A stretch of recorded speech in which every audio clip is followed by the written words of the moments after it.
নমস্কাৰ আজি আমি তোমালোকৰ সৈতে আলোচনা কৰিব লৈছোঁ তোমালোকৰ ইংৰাজী তৃতীয়টো লেসন যাৰ নাম হৈছে এক্সপ্ল'ৰ ইণ্ডিয়া কুইজ টাইম। এই লেসনটোৰ যিখিনি প্ৰশ্ন আছে সেয়া আলোচনা কৰিম তোমালোকৰ সৈতে। নিশ্চয় তোমালোকে সম্পূৰ্ণৰূপে চাই থাকিবা ভিডিঅ'টো আৰু এটা লাইক কৰি চেনেলটো ছাবস্ক্ৰাইব কৰি ল'বা, কাৰণ এনেধৰণৰ ভিডিঅ' তোমালোকৰ কাৰণে বনাই আছোঁ আৰু ভৱিষ্যতো চাবলৈ পাই থাকিবা। গতিকে ছাবস্ক্ৰাইবৰ অপশ্যনটো ক্লিক কৰি ছাবস্ক্ৰাইব কৰি ল'বা, ঠিক আছে। এতিয়া আমি ডাইৰেক্ট চাম এক্টিভিটিছখিনি, আৰু এক্টিভিটিছ মানে কাৰ্যকলাপ। বহুতে হয়তো গম নোপোৱা, গতিকে মনত ৰাখিবা এক্টিভিটিছ মানে হৈছে কাৰ্যকলাপ। এতিয়া চোৱা 1 নম্বৰৰ প্ৰশ্নটো, answer the following questions with information from the lesson. আমাক কৈছে তলত দিয়া প্ৰশ্নসমূহৰ উত্তৰ কৰা বুলি কৈছে আৰু পাঠটোৰ পৰা তথ্য লৈ।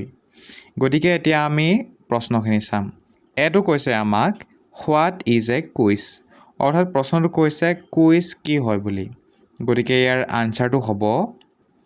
এ quiz is a game of questions to test our knowledge. গতিকে অসমীয়াতে মই ধুনীয়াকৈ লিখি দিছোঁ, তোমালোকে নিশ্চয় দেখিছা। কুইজ হৈছে আমাৰ জ্ঞান পৰীক্ষা কৰা এটা প্ৰশ্নৰ খেল।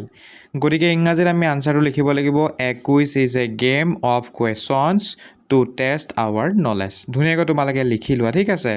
এ নম্বৰটো আনচাৰ এয়া হয় যে a quiz is a game of questions to test our knowledge, ঠিক আছে। ইয়াৰ অসমীয়া অৰ্থটো হৈছে কুইজ হৈছে আমাৰ জ্ঞান পৰীক্ষা কৰা এটা প্ৰশ্ন খেল। এতিয়া চোৱা তাৰ পাছৰ প্ৰশ্নটো, আৰু পাছৰ প্ৰশ্নটোত আমাক কৈছে how many school teams participated in the quiz programme for the selection phase. বাছনি পৰ্যায়ৰ যি কুইজ প্ৰতিযোগিতাখন অনুষ্ঠিত হৈছিলে তাত কিমানখন স্কুলে পাৰ্টিচিপেট কৰিছিলে, অৰ্থাৎ অংশগ্ৰহণ কৰিছিল বুলি আমাক বি নম্বৰৰ প্ৰশ্নটোত কৈছে। গতিকে ইয়াৰ আনচাৰটো হ'ব 5 স্কুল টিমছ টুক পাৰ্ট ইন দি কুইজ। গতিকে কুইজ প্ৰতিযোগিতাখনত 5টা স্কুলীয়া দলে ভাগ লৈছিল, অৰ্থাৎ বিদ্যালয়ৰ দলে ভাগ লৈছিল বুলি আমি এনেদৰে লিখিব লাগিব। গতিকে ধুনীয়াকৈ তোমালোকে লিখি লোৱা, ঠিক আছে। এতিয়া তাৰ পাছৰ প্ৰশ্নটো চাওঁ আমি, অৰ্থাৎ C who was the quiz master. গতিকে কৈছে আমাক who was the quiz master, মানে কুইজ মাষ্টাৰ কোন আছিল বুলি আমাক সুধিছে। গতিকে ইয়াৰ আনচাৰটো হ'ব mister P K Barua was the quiz master. Srijut P K Barua quiz master আছিল। গতিকে এয়া হৈছে চিটো answer, mister P K Barua হৈছে কুইজ মাষ্টাৰ, ঠিক আছে। ধুনীয়াকৈ তোমালোকে লিখি লোৱা। এতিয়া আমি চাম তাৰ পাছৰ প্ৰশ্নটো, অৰ্থাৎ ডিটো, what were the rules of the quiz as announced by the scorer Aparna. গতিকে আমাক প্ৰশ্নটো কৈছে যে স্ক'ৰাৰ অপৰ্ণাই কি ৰুলছ এনাউন্স কৰিছিলে কুইজ প্ৰতিযোগিতাখনত, সেয়া আমাক প্ৰশ্নটোত সুধিছে। গতিকে এতিয়া আমি উত্তৰ শিতান চাম। দি ৰুলছ ৱেৰ, প্ৰথম ৰুলটো হৈছে দেয়াৰ উইল বি 5 ৰাউণ্ডছ, মুঠ 5টা ৰাউণ্ড থাকিব। গতিকে এয়া হৈছে প্ৰথমটো আমাৰ ৰুলছ। তাৰপাছত ছেকেণ্ড ৰুলছটো হৈছে 10 marks for a correct answer, শুদ্ধ উত্তৰৰ বাবে 10 নম্বৰ। তাৰপাছত 5 marks for a passed question, পাছ হোৱা প্ৰশ্নৰ বাবে 5 নম্বৰ। তাৰ পাছৰটো লিখা হৈছে time is only 10 seconds for each question, প্ৰতিটো প্ৰশ্নৰ বাবে সময় মাত্ৰ 10 ছেকেণ্ড থাকিব। গতিকে এয়া হৈছে চতুৰ্থটো, আৰু তাৰ পাছৰ একেবাৰে অন্তিম যিটো ৰুলছ আছিলে, নিয়ম আছিলে, সেয়া হৈছে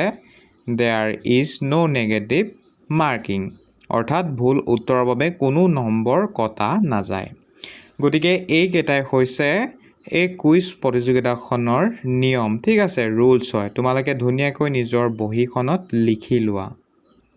গতিকে তোমালোকে নিশ্চয় লিখিছা বুলি মই আশা কৰিছোঁ, ঠিক আছে। যদি লিখা নাই তেতিয়াহ'লেও লিখি লোৱা তোমালোকে ভিডিঅ'টো ৰখাই পিনি।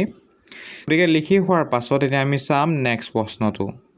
নেক্সট প্ৰশ্নটো কৈছে, অৰ্থাৎ ই নম্বৰৰ প্ৰশ্নটো কৈছে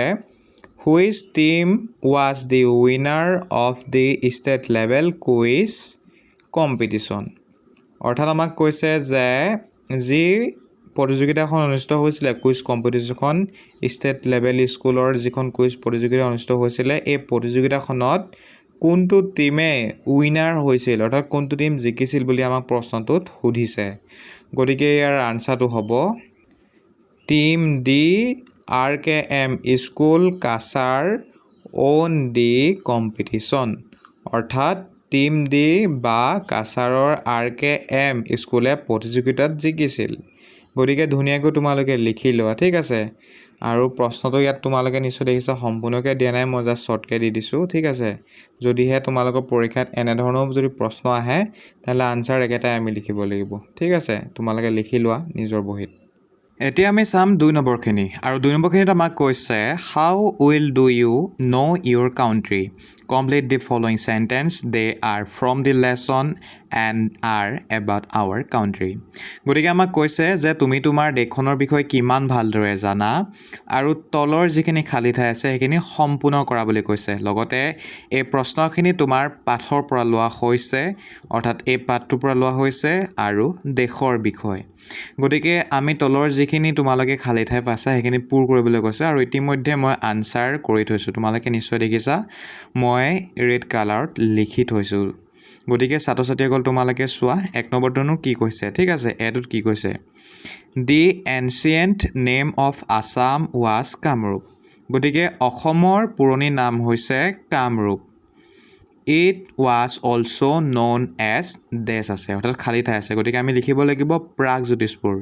ইয়াৰ অন্য এটা নাম জনা যায় প্ৰাগজ্যোতিষপুৰ বুলি, ঠিক আছে। গতিকে ধুনীয়াকৈ তোমালোকে প্ৰাগজ্যোতিষপুৰ বুলি প্ৰথমটোত লিখি লোৱা। এতিয়া চোৱা তাৰপাছত বিটোত কৈছে Sukaphaa establish the Ahom kingdom in Assam in the year 1228 AD, অৰ্থাৎ 1228 খ্ৰীষ্টাব্দত চুকাফাই আহোম ৰাজ্য প্ৰতিষ্ঠা কৰিছিলে অসমত, ঠিক আছে। ধুনীয়াকৈ তোমালোকে লিখি লোৱা 1228 AD। তাৰ পাছত চোৱা এতিয়া চিটোত কৈছে does not share its border with Assam. আমাৰ পাঠ্যপুথিত ম্যানমাৰৰ বিষয়ে উল্লেখ আছে। গতিকে ইয়াত আনচাৰটো আমি লিখিব লাগিব ম্যানমাৰে অসমৰ সৈতে কোনো ধৰণৰ সীমা ভাগ বতৰা নকৰে। তাৰ পাছত চোৱা এতিয়া ডিটোত আমাক কৈছে যে ভাৰতৰ যিখন নেশ্যনেল ফ্লেগ অৰ্থাৎ জাতীয় পতাকা আছে তাৰ ৰং কি বুলি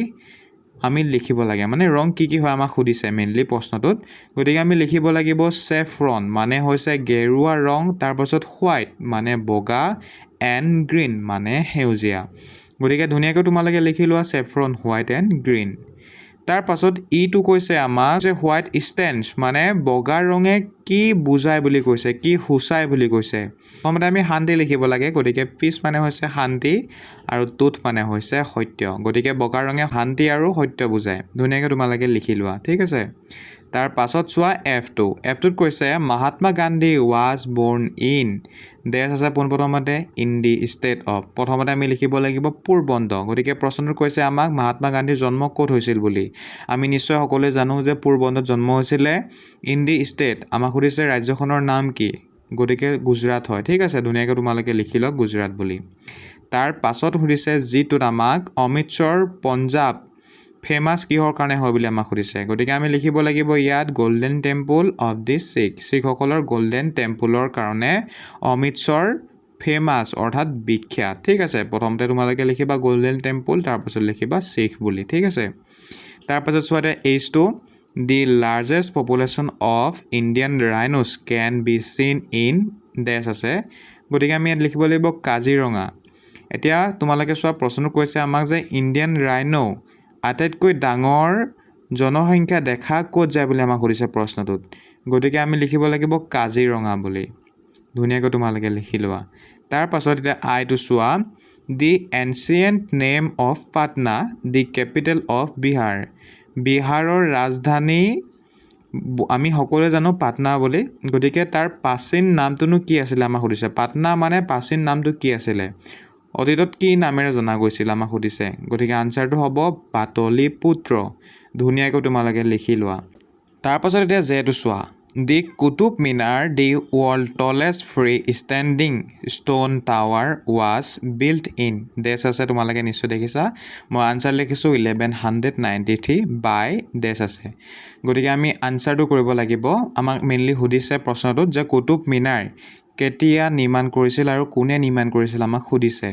পাথৰে বনোৱা আটাইতকৈ ওখৰ মিনাৰটো হৈছে কুতুব মিনাৰ। গতিকে কোনে আৰু কেতিয়া নিৰ্মাণ কৰিছিল আমি আনসাৰ লিখিছোঁ 1193 আৰু কোনে নিৰ্মাণ কৰিছিল কুতুবুদ্দিন আইবাক ধুনীয়াকৈ তোমালোকে লিখি লোৱা কুতুবুদ্দিন আইবাক বুলি গতিকে এইকেইটা হৈছে 2 নম্বৰৰ প্ৰশ্ন উত্তৰ আমি এনেদৰে লিখিব লাগিব যিসকলে কিতাপত লিখিছা এনেদৰে লিখি লোৱা আৰু যিসকলে বহিত লিখিছা আনসাৰ বুলি দি পিনি ধুনীয়াকৈ লিখি লোৱা ঠিক আছে এতিয়া আমি চাম 3 নম্বৰত আমাক কৈছে test Euro memory match the statements under A with correct statements under B without looking at the lesson পাঠটো নোচোৱাকৈ A স্তম্ভ আৰু B স্তম্ভৰ মিলোৱা বুলি কৈছে আৰু নিজকে টেষ্ট ল'বলৈ কৈছে নিজৰ স্মৃতি পৰীক্ষা কৰিবলৈ কৈছে ঠিক আছে এতিয়া আমি ডাইৰেক্টলি উত্তৰ হিতানকে তোমালোকক দেখাই দিম আৰু তোমালোকে নিজেও ট্ৰাই কৰিবৰ কাৰণে এতিয়া তোমালোকে চোৱা স্তম্ভ A সাইডে যে প্ৰথমতে যেটো আছে অৰ্থাৎ 1 নম্বৰটো মেল আছে আমাৰ 4 নম্বৰটো হৈতে কিয় মিল আছে তোমালোকে যদি ভালদৰে পঢ়ি চোৱা গম পাবা 1 নম্বৰটোত আমাৰ কৈছে স্তম্ভ A সাইডে one name by which our country India is known is Hindustan ইণ্ডিয়াক হিন্দুস্তান নামেৰে জনা যায় বুলি আমাক কৈছে স্তম্ভৰ A প্ৰথমটো ঠিক আছে 1 নম্বৰটোত গতিকে B সাইডৰ কোনটো লগত মিল আছে তোমালোকে যদি গোটেইকেইটা পঢ়ি চোৱা তেনেহলে গম পাবা যে 4 নম্বৰটো হৈতে মিল আছে কাৰণ ইণ্ডিয়াক মানে ভাৰতবৰ্ষ বুলি কোৱা হয় তোমালোকে নিশ্চয় গম পোৱা গতিকে ইয়াত 4 নম্বৰটোত লিখাই হৈছে ভাৰত অৰ ভাৰতবৰ্ষৰ is another name for it গতিকে ভাৰত আৰু ভাৰতবৰ্ষ হৈছে ইয়াৰ অন্য এটা নাম ঠিক আছে গতিকে মিল 1 আৰু 4 টোৱে আছে ঠিক আছে তেনেদৰে তোমালোকে মিলাই লোৱা ধুনীয়াকৈ তাৰ পাছত তেনেদৰে তোমালোকে চোৱা 2 নম্বৰটো B স্তম্ভৰ 1 টোৰ হৈতে মিল আছে ধুনীয়াকৈ তোমালোকে লিখি লোৱা তাৰ পাছত 2ত কৈছে অৰ্থাৎ 2 নম্বৰটোত কৈছে আমাৰ পতাকাৰ প্ৰথম অংশৰ ৰং হৈছে গেৰুৱা গতিকে আমি যদি চাওঁ তেনেহলে B স্তম্ভৰ A টো হৈতে অৰ্থাৎ 1 টোৰ হৈতে মিল আছে এই সাহস আৰু ত্যাগক বুজায় আমি নিশ্চয় সকলোৱে জানো গেৰুৱা ৰঙে সাহস আৰু ত্যাগক বুজায় তেনেদৰে 3 নম্বৰটো স্তম্ভৰ A সাইডৰ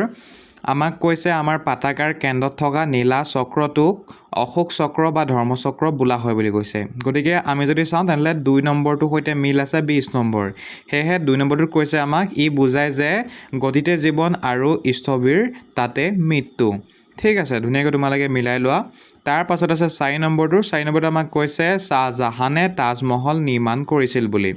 গতিকে যদি 5 নম্বৰটো তোমালোকে চোৱা 20 স্তম্ভৰ তেনেহলে ইয়াত দেখিবা যে তেওঁৰ পত্নী মমতাজ মহলৰ স্মৃতিত আমি সকলোৱে জানো মমতাজৰ স্মৃতিত বনাইছিলে তাজমহল তাৰ পাছত এতিয়া চোৱা 5 নম্বৰটো স্তম্ভৰ A তাত লিখা হৈছে গুজৰাটৰ দাণ্ডি এটা ঐতিহাসিক ঘটনাৰ বাবে বিখ্যাত এতিয়া যদি তোমালোকে চোৱা তেনেহলে 3 নম্বৰটো মিল আছে ঠিক আছে 1930 চনত ইয়াৰ পৰাই গান্ধীজীৰ নিমখ সত্যাগ্ৰহ আৰম্ভ হৈছিল আমি সকলোৱে জানো গান্ধীজী জন্ম ক'ত হৈছিলে গুজৰাটৰ ঠিক আছে আৰু গুজৰাট বুলি যেহেতু ইয়াত লিখা হৈছে গতিকে আমি এটো ইজিলি কৰিব পাৰিম যে 3 নম্বৰটো বুলি আৰু পাঠটোতে মানে আছে ঠিক আছে তোমালোকে নিজেও যদি পাঠটো ভালকৈ পঢ়িছা গম পাই যাবা গতিকে ধুনীয়াকৈ তোমালোকে এটা এনেদৰে মিলাই লোৱা গতিকে তোমালোকে এতিয়া চোৱা 4 নম্বৰৰ প্ৰশ্নটো আৰু 4 নম্বৰৰ প্ৰশ্নটো আমাক কৈছে লিসেন টু এন এনাউন্সমেন্ট ভালদৰে এনাউন্সমেন্টটো শুনিবলৈ কৈছে আমাক আৰু কৈছে your teacher will read play it for you তোমাৰ শিক্ষকে তোমাৰ বাবে পঢ়ি দিব নাইবা তোমাক শুনাই দিব মানে বজাই দিব as you listened state whether is statements is true or false আৰু তুমি সেই এনাউন্সমেন্টটো শুনাৰ পাছত ষ্টেটমেন্টখিনি তলত যে দি থৈছে এখিনি প্ৰশ্নখিনি মানে শুদ্ধ নে ভুল হয় হেয়া তুমি কৰিব লাগিব লিসেন মানে শুনাৰ পাছত ঠিক আছে mark the option T if the statement is true or F if it is false যদিহে শুদ্ধ হয় তেনেহ'লে টি চিন দিবলৈ কৈছে অৰ্থাৎ টি তলত মানে চিন দিবলৈ কৈছে যিদৰে ইয়াত দেখাই দিছে তোমালোকে নিশ্চয় দেখিছা টিটো তলত এনেকৈ চিন দি দিছে নিশ্চয় দেখিছা তেনেদৰে চিন দিবলৈ কৈছে আৰু যদি ফলছ হয় এফটো তলত চিন দিবলৈ কৈছে তোমালোকে এতিয়া এনাউন্সমেন্টটো শুনিবৰ কাৰণে বা চাবৰ কাৰণে 112 নম্বৰ পেজলৈ তোমালোকে আহিব লাগিব তোমালোকৰ কিতাপখনৰ গতিকে তোমালোকে চোৱা ইয়াত লিখা হৈছে নিশ্চয় দেখিছা ইয়াত লিখা হৈছে লেসন 3 এক্টিভিটি 4 আমি যেহেতু 4 নম্বৰ প্ৰশ্নটো কৰিব লাগে গতিকে 4 নম্বৰ প্ৰশ্নটো কৰিবৰ কাৰণে উত্তৰ আমি কি কৰিব লাগিব 152 পেজলৈ আহিব লাগিব আৰু ইয়াত যিটো আমাৰ পেৰেগ্ৰাফ দিছে যিটো এনাউন্সমেণ্ট দিছে সেইটো আমি চাই পিনি মানে আনসাৰখিনি কৰিব লাগিব গতিকে ইয়াত কিনো লিখা হৈছে মই তোমালোকক অসমীয়াতে বুজাই দিম ঠিক আছে তোমালোকে ইংৰাজীত নিজে পঢ়ি ল'বা মই মাত্ৰ মূল কথাটো অসমীয়াতনো কি ক'ব বিচাৰিছে সেয়া তোমালোকক বুজাই দিছোঁ এনাউন্সমেণ্টত কৈছে যোৱা সোমবাৰৰ পৰা অসমত অবিৰত বৰষুণ হৈ থকাৰ বাবে আজি দুপৰীয়া অনুষ্ঠিত হ'বলগীয়া কুইজ প্ৰতিযোগিতাখন অনিৰ্দিষ্টকাললৈ স্থগিত কৰা হৈছে অন্য জিলাৰ অংশগ্ৰহণকাৰীসকল আৰু কুইজ মাষ্টাৰে অনুষ্ঠানস্থলীলৈ আহিব নোৱাৰাৰ বাবে এই সিদ্ধান্ত লোৱা হৈছে কুইজ প্ৰতিযোগিতাৰ নতুন তাৰিখ অতি সোনকালে জনোৱা হ'ব ছাত্ৰ ছাত্ৰীসকলক তেওঁলোকৰ নিয়মীয়া শ্ৰেণীসমূহ অব্যাহত ৰাখিবলৈ অনুৰোধ জনোৱা হৈছে গতিকে অসমীয়াত মানে এয়াই বুজাব বিচাৰিছে এনাউন্সমেণ্টটো ঠিক আছে তোমালোকে এনাউন্সমেণ্টটো ইংৰাজীত ধুনীয়াকৈ পঢ়ি ল'বা মই অসমীয়াত মাত্ৰ তোমালোকক বুজাই দিলোঁ আৰু নিশ্চয় তোমালোকে বুজি পালা অসমীয়াতনো কি ক'ব বিচাৰিছে এতিয়া তোমালোকে চোৱা এনাউন্সমেণ্টটো যিহেতু তোমালোকক মই দেখালোঁ এনাউন্সমেণ্টটো শুনাৰ পাছত আমি এইখিনি যিহেতু শুদ্ধ নে অশুদ্ধ হয় সেয়া কৰিব লাগে গতিকে মই ডাইৰেক্টলি আনচাৰটো কৈয়ে দিছোঁ তোমালোকে নিশ্চয় ইয়াত দেখিছা ইয়াত আণ্ডাৰলাইন কৰিবলৈ গৈছে যদিহে ট্ৰু হয় ট্ৰুটো তলত আৰু যদি ফল্ছ হয় ফল্ছটো তলত এতিয়া ধুনীয়াকৈ মই আণ্ডাৰলাইন কৰি দিছোঁ 1 নম্বৰটো অৰ্থাৎ এটো আমাৰ শুদ্ধ হয় গতিকে মই ইয়াত কি লিখিছোঁ টিটো তলত আণ্ডাৰলাইন কৰি দিছোঁ গতিকে তোমালোকে ধুনীয়াকৈ আণ্ডাৰলাইন কৰি দিয়া টিটো তলত ঠিক আছে তাৰপাছত তেনেদৰে বিটো শুদ্ধ হয় বিটো তলত মই কৈ দিছোঁ তাৰপাছত চিটো হয় চিটো তলত কৈ দিছোঁ মই তাৰপাছত ডিটো ফল্ছ হয় গতিকে ডিটো মই ফল্ছ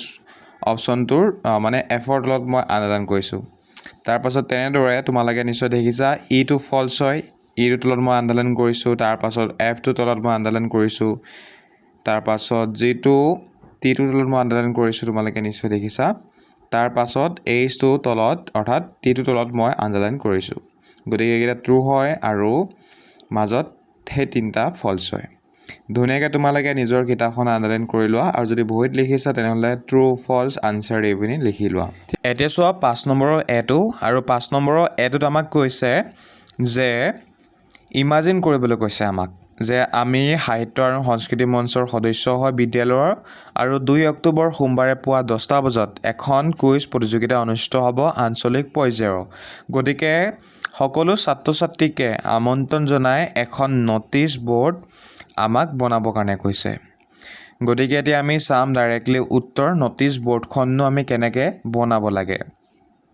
এতিয়া তোমালোকে হোম স্ক্ৰীনত নিশ্চয় দেখিছা এখন হৈছে নটিচ বৰ্ডত লিখা নটিচখন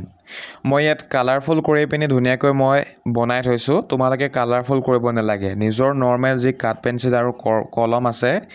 সেয়াই ধুনীয়াকৈ তোমালোকে মাত্ৰ লিখিবা ঠিক আছে পোনপ্ৰথমতে আমি নটিচ বনাওঁতে কি কৰিব লাগে নটিচ বুলি ডাঙৰকৈ ওপৰত লিখিব লাগে আৰু মাজত এনেদৰে মই যিদৰে বহাই থৈছোঁ তেনেদৰে আমি লিখিব লাগে ঠিক আছে নটিচ বুলি তোমালোকে ধুনীয়াকৈ লিখি লোৱা তাৰ পাছত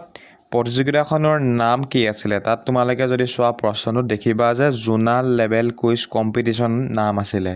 গতিকে আমি ইয়াত লিখিব লাগিব জোনাল লেভেল কুইজ কম্পিটিশ্যন বুলি তাৰ পাছত আমি লিখিব লাগিব this is to inform all students that a zonal level quiz competition will be hold on the occasion of Gandhi Jayanti ইয়াত আমি তাৰপাছত লিখিব লাগে যে সকলো ছাত্ৰ ছাত্ৰীকে জনোৱা হৈছে যে zonal level quiz competition Gandhi Jayanti অকেজনত অনুষ্ঠিত কৰা হ'ব বুলি আমি লিখিছোঁ এনেদৰে লিখিব লাগে তাৰ পাছত আমি লিখিছোঁ ডেটটো কোন তাৰিখ অনুষ্ঠিত হ'ব আমাৰ নটিচখনত লিখাই আছিলে এটা ডেট গতিকে 2 অক্টোবৰ মনডে অনুষ্ঠিত হ'ব আমি লিখিব লাগিব ঠিক আছে ধুনীয়াকৈ লিখি লোৱা তাৰ পাছত টাইমটো দিয়া হৈছে গতিকে টাইম বুলি আমি দি পিনি এনেকৈ লিখিব লাগিব 10 AM তাৰ পাছত ইয়াত নিশ্চয় দেখিছা ভেনিউ মানে ক'ত অনুষ্ঠিত হ'ব এই কুইজ প্ৰতিযোগিতাখন আমি লিখিব লাগিব স্কুল অডিটৰিয়ামত অনুষ্ঠিত হ'ব গতিকে অডিটৰিয়াম বুলি আমি ধুনীয়াকৈ লিখিছোঁ স্কুল অডিটৰিয়াম তাৰ পাছত আমি ইয়াত লিখিছোঁ যে interested students are requested to give their names to the class teacher আৰু যিসকলে অংশগ্ৰহণ কৰিব বিচাৰে তেওঁলোকে নিজৰ নাম ক্লাছ টিচাৰক জনাব লাগিব বুলি লিখিছোঁ গতিকে ধুনীয়াকৈ তোমালোকে এনেদৰে নটিচ বৰ্ডত অৰ্থাৎ লিখি লোৱা তোমালোকে ন'টিছখন ঠিক আছে আৰু কালাৰফুল কৰিব নালাগে মই মাত্ৰ যাতে তোমালোকে ভিডিঅ'টো চাওঁতে যাতে তোমালোকে বৰ নোপোৱা তাৰ কাৰণে মই কালাৰফুল অলপ কৰি দিছোঁ ঠিক আছে গতিকে কালাৰফুল তোমালোকে নকৰিবা মাত্ৰ নৰ্মেল কাট পেঞ্চিল বা কলমে ধুনীয়াকৈ তোমালোকে লিখি লোৱা তাৰপাছত যেহেতু আমাক কৈছিলে সাহিত্য আৰু সংস্কৃতিৰ মঞ্চৰ আমি বিষয়ববীয়া গতিকে ধুনীয়াকৈ আমি ইয়াত লিখি লৈছোঁ নিশ্চয় দেখিছা তোমালোকে তাৰপাছত ABC স্কুল যেহেতু স্কুলখনৰ নাম দিয়া নাই গতিকে এনেই আমি জাষ্ট এটা নাম দিছোঁ ABC স্কুল বুলি ঠিক আছে ধুনীয়াকৈ তোমালোকে ABC স্কুল বুলি লিখি দিবা আৰু নিজৰ নামটোও তোমালোকে লিখি দিব পাৰা গতিকে ছাত্ৰ ছাত্ৰীসকলে এয়া হৈছে ন'টিছ ব'ৰ্ড এনেদৰে আমি লিখিব লাগিব ঠিক আছে এতিয়া চোৱা তাৰপাছত বি নম্বৰৰ প্ৰশ্নটো আমি যেহেতু ন'টিছ ব'ৰ্ডখন বনালোঁ গতিকে ন'টিছ ব'ৰ্ডখন বনোৱাৰ পাছত আমাৰ বি নম্বৰৰ প্ৰশ্নটো কৈছে যে এতিয়া আমাক চিন্তা কৰিবলৈ কৈছে যে অনুষ্ঠানটোৰ প্ৰস্তুতিৰ কথা আৰু প্ৰতিযোগিতাৰ সময়ত দল বা প্ৰতিযোগীসকলে মানি চলিবলগীয়া নিয়মসমূহ আমাক লিখিবৰ কাৰণে কৈছে এতিয়া বিটোত গতিকে এতিয়া আমি ডাইৰেক্ট উত্তৰ শিতানলৈ যাম তোমালোকে নিশ্চয় ইয়াত দেখিছা মই ইয়াত লিখিছোঁ আনচাৰ বুলি তাৰ পাছত লিখিছোঁ the rules for the quiz competition are প্ৰথমতে লিখিছোঁ প্ৰথম ৰুলটো there will be 5 rounds in total মানে 5টা ৰাউণ্ড থাকিব বুলি আমি লিখিছোঁ হ'ব মুঠ তাৰ পাছত দুইটো লিখা হৈছে for every correct answer 10 marks will be awarded মানে correct answer every correct answer মানে প্ৰতিটো শুদ্ধ উত্তৰৰ বিনিময়ত 10 নম্বৰ লাভ কৰিব তাৰ পাছত 3 নম্বৰটো লিখিছোঁ আমি ফৰ এ পাষ্ট কুৱেশ্যন অৰ্থাৎ যিটো কুৱেশ্যন বাগৰি যাব 5 মাৰ্কছ উইল বি এৱাৰ্ডেড বাগৰি যোৱা প্ৰশ্নটো বিনিময়ত 5 নম্বৰহে থাকিব বা দিয়া হ'ব বুলি লিখা হৈছে আমি 3 নম্বৰৰ ৰুলটোত তাৰ পাছত 4 নম্বৰৰ ৰুলটোত আমি লিখিছোঁ Each team will get only 10 seconds to answer a question. এটা কুৱেশ্যনৰ আনচাৰ দিবৰ কাৰণে কেৱল মাত্ৰ 10 ছেকেণ্ড সময়হে লাভ কৰিব তাৰ পাছত 5 নম্বৰৰ ৰুলটো আমি লিখিছোঁ there will be no negative marks for a wrong answer. কোনো ধৰণৰ নেগেটিভ মাৰ্কছ নাথাকিব ভুল উত্তৰৰ বিনিময়ত গতিকে এইকেইটা হৈছে নিয়ম অলৰেডি তোমালোকে এইকেইটা নিয়ম পায়ে আহিছে ওপৰত কাৰণ এটা প্ৰশ্ন আমাক নিশ্চয় দেখিছিলা তোমালোকে দিছিলে একেখিনিয়ে নিয়ম ইয়াতো আমি দি দিছোঁ কাৰণ প্ৰতিযোগিতাখনৰ এইখিনি নিয়মেই মেইনলি থাকে ঠিক আছে ধুনীয়াকৈ তোমালোকে লিখি লোৱা এইকেইটা নিয়ম আৰু অসমীয়াটো মই ইয়াত ধুনীয়াকৈ দি দিছোঁ ঠিক আছে যিসকলে মই কোৱাটো বুজি নাপালা তোমালোকে ইয়াত পঢ়িলে হ'ব ইয়াত মই অসমীয়াত ধুনীয়াকৈ লিখিছোঁ যে অসমীয়া উত্তৰৰ অৰ্থ উত্তৰটো মানে অসমীয়াত অৰ্থটো মই ইয়াত দি দিছোঁ তোমালোকে চোৱা ইয়াত লিখিছোঁ মই কুইজ প্ৰতিযোগিতাৰ নিয়মসমূহ হ'ল প্ৰথমতে লিখা হৈছে মুঠ 5টা ৰাউণ্ড থাকিব প্ৰতিটো শুদ্ধ উত্তৰৰ বাবে 10 নম্বৰ দিয়া হ'ব 3 নম্বৰত লিখিছোঁ এটা পাছ হোৱা প্ৰশ্নৰ বাবে 5 নম্বৰ দিয়া হ'ব 4 নম্বৰত লিখিছোঁ প্ৰতিটো দলে উত্তৰ দিবলৈ মাত্ৰ 10 ছেকেণ্ড সময় পাব আৰু 5 নম্বৰত লিখিছোঁ ভুল উত্তৰৰ বাবে কোনো নম্বৰ কটা নাযাব ঋণাত্মক নম্বৰ নাথাকিব গতিকে এয়া হৈছে অসমীয়াৰ অৰ্থটো ধুনীয়াকৈ তোমালোকে নিশ্চয় দেখিলা মেইনলি তোমালোকে ইংৰাজীখিনি লিখিবা ঠিক আছে অসমীয়াটো মাত্ৰ তোমালোকে যাতে বুজি পোৱা তাৰ কাৰণে মই লিখিছোঁ গতিকে এইকেইটা এনেদৰে তোমালোকে কৰিব লাগিব কৰি লোৱা এতিয়া চোৱা 6 নম্বৰখিনি আৰু 6 নম্বৰখিনিত আমাক কৈছে প্ৰশ্ন সৃষ্টি কৰিবৰ কাৰণে উত্তৰটো ইতিমধ্যে দি থৈছে আমি মাত্ৰ WH লগা অৰ্থাৎ what where when who whose and হাউ লগাই প্ৰশ্ন আমাক সৃষ্টি কৰিব লাগিব এই প্ৰশ্নটো উত্তৰ হিচাপে গতিকে তোমালোকে চোৱা ইয়াতে আনচাৰখিনি দি থৈছে ABCDEFG লৈকে গতিকে তাৰ আমি প্ৰশ্নটোহে এতিয়া লিখিব লাগে আমি এতিয়া উত্তৰ হিতেন ডাইৰেক্ট চাম এতিয়া তোমালোকে চোৱা কিছুমান মোৰ কাৰিকৰী সমস্যাৰ কাৰণে মই ভইচ জামিং ভালকৈ কৰিব নোৱাৰিলোঁ সেয়েহে কি কৰিলোঁ মই অসমীয়া অৰ্থটো আৰু উচ্চাৰণটো মই ইয়াত দি দিছোঁ যাতে তোমালোকৰ বুজাত অসুবিধা নহয় ঠিক আছে ইয়াত নিশ্চয় দেখিছা সহজ ব্যাখ্যাত মই লিখি দিছোঁ মই যিখিনি ক'ব বিচাৰিছোঁ তোমালোকক মানে প্ৰশ্ন যিটো কৈছে ইয়াত কিছুমান উত্তৰ দিয়া আছে আমাক হোৱাট হুৱেৰ হু আদি প্ৰশ্নবোধক শব্দ ব্যৱহাৰ কৰি প্ৰশ্ন বনাবলৈ দিছে গতিকে প্ৰথমতে যিহেতু আছিলে we are from CR school Tinsukia বুলি গতিকে আমি আনচাৰ হিচাপে কুৱেশ্যনটো লিখিব লাগিব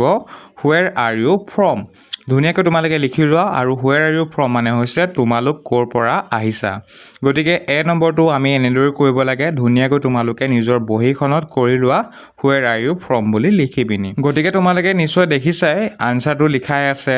we are from C R school Tinsukia আমি মাত্ৰ কি কৰিব লাগে কুৱেশ্যনটো লিখিব লাগে হুৱেৰ আৰ ইউ ফ্ৰম এনেদৰে আমি কৰিব লাগিব এইটো ধুনীয়াকৈ তোমালোকে লিখিলা বুলি মই আশা কৰিছোঁ এতিয়া আমি চাম তাৰ পাছৰটো অৰ্থাৎ বিটো ইয়াত লিখা হৈছে you will get 10 marks for a direct question আমি এটা কুৱেশ্যনটো কি লিখিব লাগে how many marks will we get for a direct question ইয়াৰ অসমীয়া অৰ্থটো হৈছে পোনপটীয়া প্ৰশ্নৰ বাবে আমি কিমান নম্বৰ পাম ঠিক আছে আমি হেতুৱে লিখিব লাগে তাৰ পাছত চোৱা C2 ইয়াত আমি লিখিব লাগে why did Shahjahan build the Taj Mahal আমাক আনসাৰটো দিয়ে হৈছে Shahjahan build the Taj Mahal in memory of his wife তাৰ পাছত এনেদৰে ডিটো চোৱা ডিটো লিখা হৈছে Guru Ramdas build the golden temple গতিকে কুৱেশ্যনটো লিখিব লাগে who build the golden temple question বোধকটো দি দিবা ঠিক আছে প্ৰশ্নবোধক চিনটো দি দিবা তাৰ পাছতো চোৱা আমি লিখিব লাগে where did the historic salt march start গতিকে ইয়াত আনসাৰটো দিয়ে থৈছে the historic salt march started in Dandi in Gujarat তাৰ পাছতো চোৱা এতিয়া পাছতো লিখা হৈছে আমাক দি থৈছে Kaziranga is famous for the one horned rhino গতিকে আমি লিখিব লাগে কুৱেশ্যনটো what is Kaziranga famous for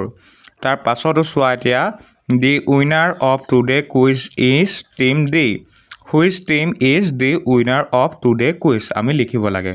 গতিকে এনেদৰে আমি এইকেইটা কৰিব লাগিব অসমীয়া অৰ্থটো উচ্চাৰণটো তোমালোকে লিখিব নালাগে মাত্ৰ কুৱেশ্যনটো ইংৰাজী যিটো মই লিখিছোঁ সেয়া তোমালোকে লিখি লোৱা ঠিক আছে তাৰ পাছত চোৱা এতিয়া 7 নম্বৰৰ প্ৰশ্নটো আৰু 7 নম্বৰৰ প্ৰশ্নটোত আমাক ইয়েছ নো দি পিনি আনসাৰ লিখি দিছে আমি মাত্ৰ কি কৰিব লাগে ইয়েছ আৰু নোৱে যাতে উত্তৰটো লিখিব পৰা হয় তেনেকৈ মানে প্ৰশ্নটো আমি সৃষ্টি কৰিব লাগে ইতিমধ্যে তোমালোকৰ এটা উদাহৰণো দি থৈছে তোমালোকৰ এ নম্বৰটো গতিকে মই কিতাপখনত তোমালোকক দেখাম এয়া তোমালোকে নিশ্চয় দেখিছা এটোত লিখা হৈছে are you representing the east zone গতিকে ইজ জোন আমি আনসাৰটো ইয়েছ বুলি ডাইৰেক্টলি লিখিব পাৰিছোঁ yes we are representing the east zone এনেদৰে মানে লিখিব পৰাকৈ আমাক প্ৰশ্ন সৃষ্টি কৰিবলৈ কৈছে নিশ্চয় দেখিছা তলতে ডেছ দি পিনি থৈ দিছে মানে আমি তাত লিখিব লাগে ঠিক আছে আমি ডাইৰেক্টলি এটা উত্তৰ হিতান চাম কিনো আমি লিখিব পাৰোঁ ইয়াত নিশ্চয় দেখিছা আনসাৰ দিয়া আছে yes Tezpur academy is in Sonitpur তেনেদৰে মানে আমি এইকেইটা কৰিব লাগে গতিকে উত্তৰ হিতান তোমালোকক এতিয়া দেখুৱাম গতিকে আনসাৰটো যিহেতু দি থৈছে আনসাৰটো তোমালোকে নিলিখিবা এতিয়া কুৱেশ্যনটো তোমালোকে লিখা is Tezpur academy is Sonitpur আমি এইটোক ইয়েছ আৰু নো দি পিনি লিখিব পাৰোঁ ঠিক আছে গতিকে লিখি লোৱা is Tezpur academy is Sonitpur yes Tezpur academy is in Sonitpur গতিকে ইয়াৰ অসমীয়া অৰ্থটো দি থৈছোঁ তলত নিশ্চয় দেখিছা তেজপুৰ একাডেমি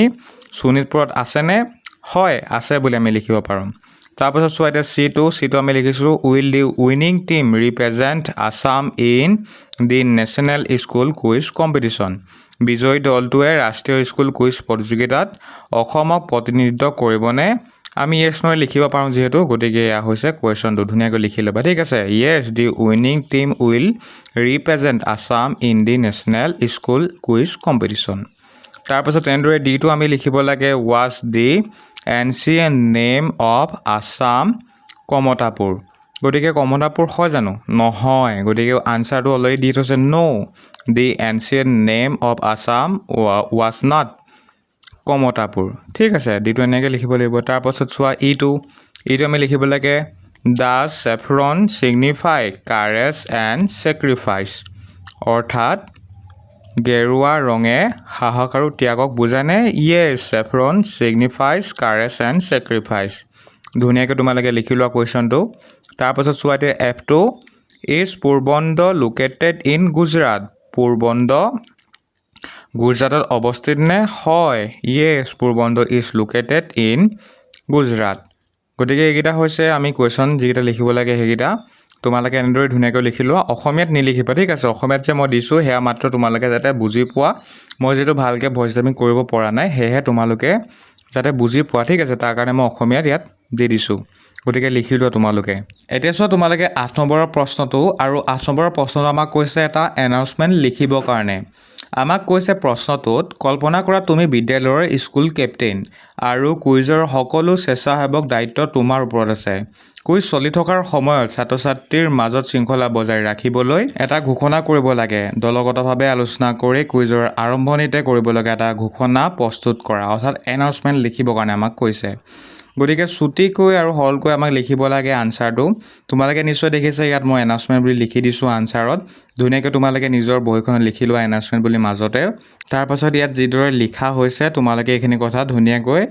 লাইন বাই লাইন লিখি লোৱা, ঠিক আছে। কিছুমান গেপ পৰি গৈছে নিশ্চয় দেখিছে ইয়াত, তেনেকৈ গেপ নিদিবা, ডাইৰেক্টলি লিখি লোৱা নিজৰ বহীখনত। গতিকে ছাত্ৰ ছাত্ৰীসকল, আজি আমাৰ এই 3 নম্বৰ লেচনটো কুৱেশ্যন আনচাৰ ভিডিঅ' ইমানতে সমাপ্ত কৰিব লৈছোঁ। তোমালোকে ধুনীয়াকৈ এনাউন্সমেণ্টটো লিখি লোৱা আৰু আশা কৰিম তোমালোক যিসকলে চাই আছা ভিডিঅ'টোৰ পৰা যদি উপকৃত হৈছা তেনেহ'লে নিশ্চয় চেনেলটো ছাবস্ক্ৰাইব কৰি ল'বা, কাৰণ আমি এনেধৰণৰ ভিডিঅ' বনাই আছোঁ আৰু ভৱিষ্যতে তোমালোকে চাবলৈ পাবা। গতিকে ছাবস্ক্ৰাইব কৰি ল'বা, ঠিক আছে। আৰু অসমীয়া উত্তৰৰ অৰ্থটোও মই ইয়াত দি দিছোঁ, মানে এনাউন্সমেণ্টটোত যিখিনি লিখা হৈছে তাৰ অৰ্থটোও মই তোমালোকক ইয়াত দি দিছোঁ। গতিকে তোমালোকে নিজে ভিডিঅ'টো ৰখাই পিনি প'জ কৰি পিনি পঢ়ি ল'বা, ঠিক আছে। গতিকে ছাত্ৰ ছাত্ৰীসকল, আজি আমাৰ এই ভিডিঅ'টো ইমানতে সমাপ্ত কৰিব লৈছোঁ। যদি এই ভিডিঅ'টোৰ পৰা তোমালোকে উপকৃত হ'লা, লাইক এটা কৰি দিবা, চেনেলটো ছাবস্ক্ৰাইব কৰি ল'বা। অন্য ভিডিঅ'ত লগ পাম বুলি আশা কৰিলোঁ। ভিডিঅ'টো চোৱাৰ কাৰণে পুনৰ এবাৰ ধন্যবাদ। জয় অসম।